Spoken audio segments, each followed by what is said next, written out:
correspondent Durga Nandini is with us on the phone line. Finally, a sigh of relief for Air India management as well as these pilots who have been striking for 58 long days, Durga. The pilots now saying that they are fulfilling their side of commitment and they are waiting the management also to take a sympathetic view as far as reinstating some of the other sacked pilots is concerned. Well, Ruchika, when one looks at this entire drama, which would continue for nearly 2 months, one wonders as to why this entire thing was necessary in the first place. Because when they're calling off the strike today, we see that none of the issues that they have been demanding have been resolved.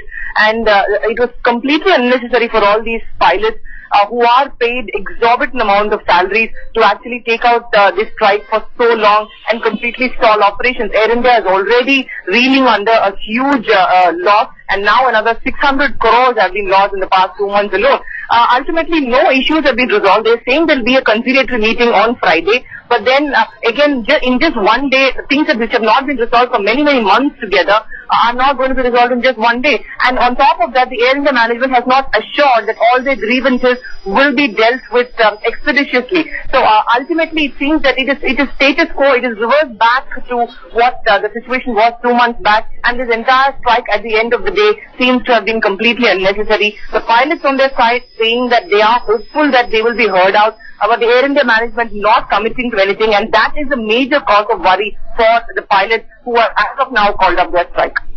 Alright, so Durga, point well made. You're saying that almost nearly 60 days of strike and we are seeing status quo. These pilots have relented after the government refused to give in to their demands. Without conceding much, they have finally called off their strike. But is there also an indication from Indian Pilots Guild, which has been the body behind this protest, that there could be a strike again later sometime if some of these demands are not met, or at least some of these sacked pilots are not reinstated?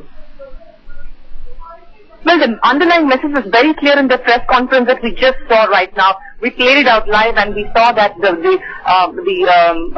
Captain Rohit Kapahi, who was actually addressing the media, said they will take a call on the 9th of this month when that report is submitted before the High Court. That the report will be on the conciliatory meeting between the pilots and the Air India management. So how much of give and take is going to be there? How much is the Air India management going to budge as far as the grievances are concerned is what the pilots are going to be very closely watching. And only after that will they decide their future strategies. That message is very clear from the pilots. So as of now, they are only saying that this is a temporary given as far as the pilots are concerned. They wanted to show their intent to the High Court that they wanted to return to work, and they have done that. And it is now up to the Air India management to ensure that they all continue to remain in work, continue to report for work in the future also. That essentially means that their grievances should be met in a considerable way. If that doesn't happen, in that meeting that's going to happen on Friday, if that doesn't happen, then on the 9th, when the report is submitted before the High Court, it will definitely be another set of moves for the Air India management.